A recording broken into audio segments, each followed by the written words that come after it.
You are listening to Down Home. Picture this. It's a quiet evening in a small town. The streets are hushed as the townspeople are heading home to settle in for the evening. The sun is setting, casting a golden glow over the main street. Or for some, that sun wasn't just a symbol of day's end. It was a warning. A silent, menacing signal to get out of town. Or else. In this episode, we're talking about sundown towns, places where for decades people of color were not welcomed after dark. But this isn't just a relic from the past. The legacy of these towns still lingers. I'm Derek Wasden on behalf of Jay Jones. Welcome to Down Home, the Canadian experience from two black men. Breaking new ground, breaking new ground, breaking new ground, simple breaking new ground, breaking new ground, breaking new ground, simple breaking new ground, breaking new ground, breaking new ground, simple breaking new ground, breaking new ground, breaking new ground. All right, so sundown towns, man. Yeah, man. Yeah, Downtown's quite a phenomenon when you look at it. it's structural racism. It's actually codified. But, you know, I think there was an author in 2005, James W. Lewin, who kind of expanded the definition of a sundown town to include towns where there were, social mores, not necessarily laws that actually were exclusion. They excluded people of color. Mm-hmm. Mm-hmm. Yeah. Yeah, I the thing that struck me is obviously it kind of started how early it started. Like, Yeah. you know what I mean? It ideally in 1764 or no, sorry, just let me get my notes here. 1714, sorry. They made a law about it. It was called an act to prevent disorders in the night in 1714.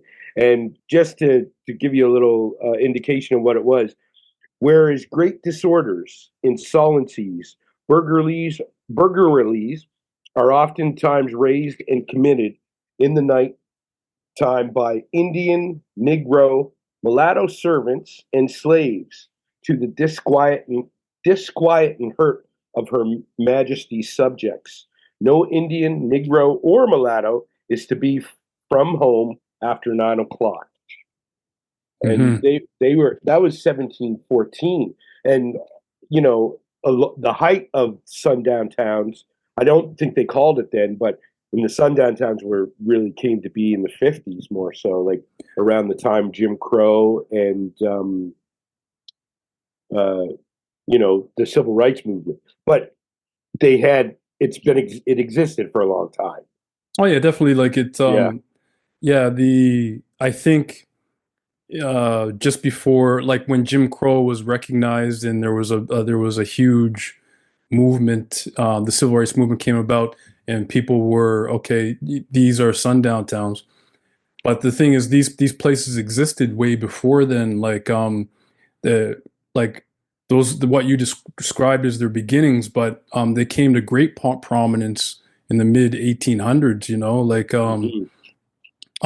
And from then till the 1930s, from what I saw or what I read, there was a huge push for sundown towns enforcing, like it was either codified, enforced through violence, but it coincided with the Great Migration, literally.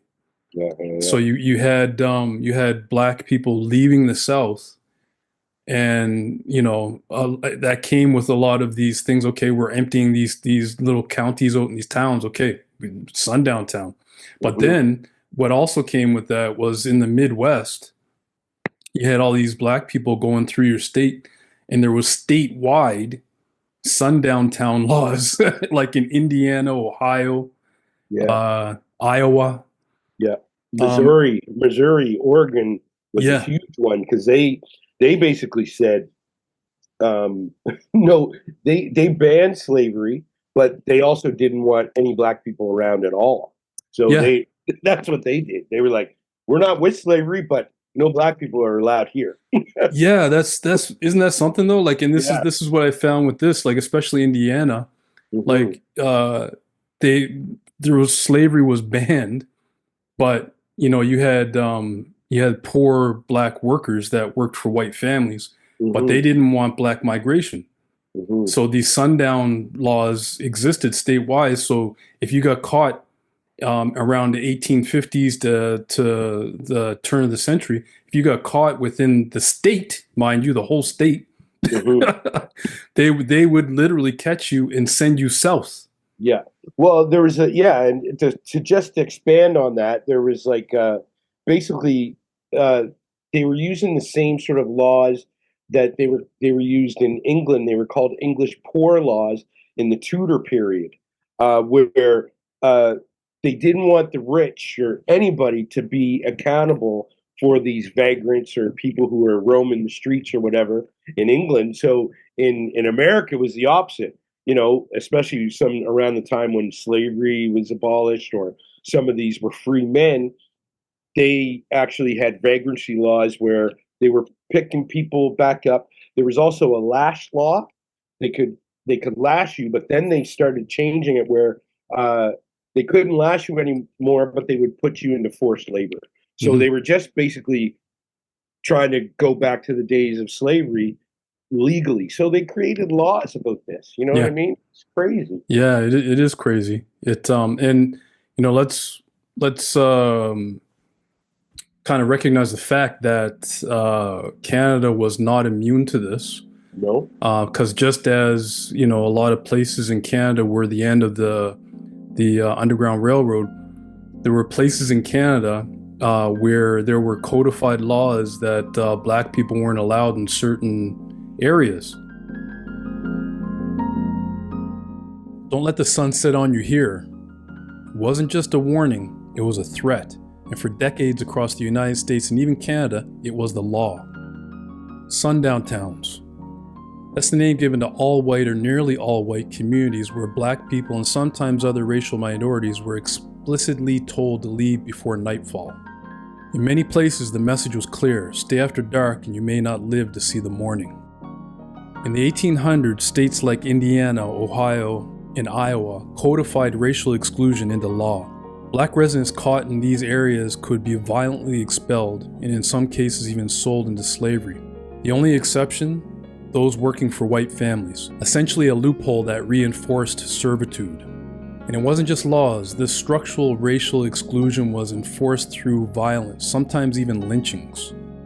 Between 1890 and 1930, during the Great Migration, when millions of black Americans sought refuge from the Jim Crow South, 39 states had sundown laws on record. In 31 of those states, entire counties had fewer than 10 black residents. Today, millions of white Americans have no idea that they grew up in these towns. Worse, they're blind to how this history shaped their worldview on race, power, and belonging. And this wasn't just an American problem. In Canada, towns like Leamington and Kingsville, Ontario, had their own sundown laws. Black residents were threatened with violence if found outside after dark. Sundown towns may have taken down their signs, but their legacy still lingers in plain sight.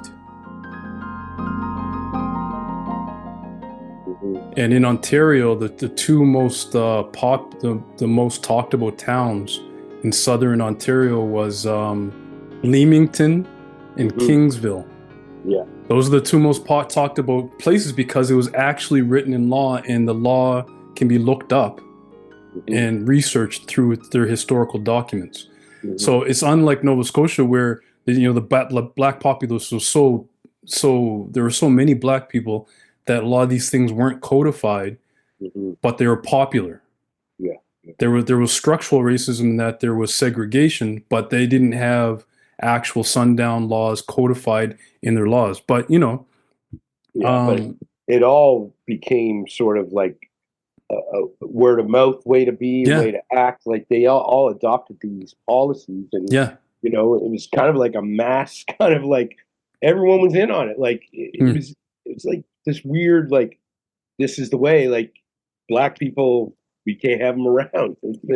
It's Yeah. crazy how it sort of seeped into everybody's mentality. And at the height of, there were like around 10,000 sundown towns in in United States, you know, Yeah, if not more, if not more. there's again because a lot of these towns didn't actually codify their it was like a social more, Yeah, right? exactly. Yeah. Like there were no black people allowed, but we didn't write it up in law. It's just that okay, we're gonna, me and my other white hooded friends are gonna roam around after dark and see if Hmm. there's anybody that doesn't Hmm. belong there, Hmm. but it's not written up into their law. Yeah, and one thing that came from this, one of the side things was like in Louisville, Kentucky, for example, in 1911, proposed a law that would restrict Black people from owning property in certain parts of the city. So, reading this, I was like, oh, this is kind of interesting because it sort of seems like the residual effect of all this is like you sort of get into redlining and different things like that. Like all these things that were instituted at the beginning sort of became something else, still trying to adhere to these laws that they had in place. I just found it just unbelievable, you know? But yeah, definitely like it is structural racism at its height. Hmm. And it literally defined what the map looks like today. Hmm. So people talk about the Midwest being so white. Why is it so white? Because black people weren't able to move there. You know Yeah, what I mean?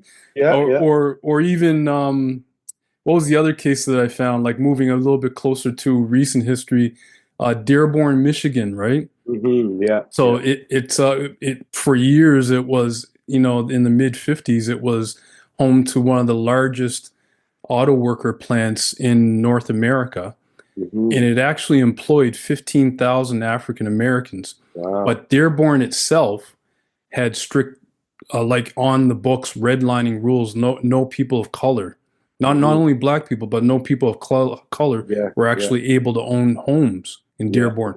yeah. So literally the 15,000 black workers had to travel there. They had to be bussed into the actual plant. And if you Hmm. look at Dearborn, Michigan today, there's a very minutely small black population. Why is Hmm. that? Because black people were never able to own homes there. Yeah. Like And that's so it's actually it's the history, basically the basis of history kind of gives birth to what things look like today, right? yeah, exactly.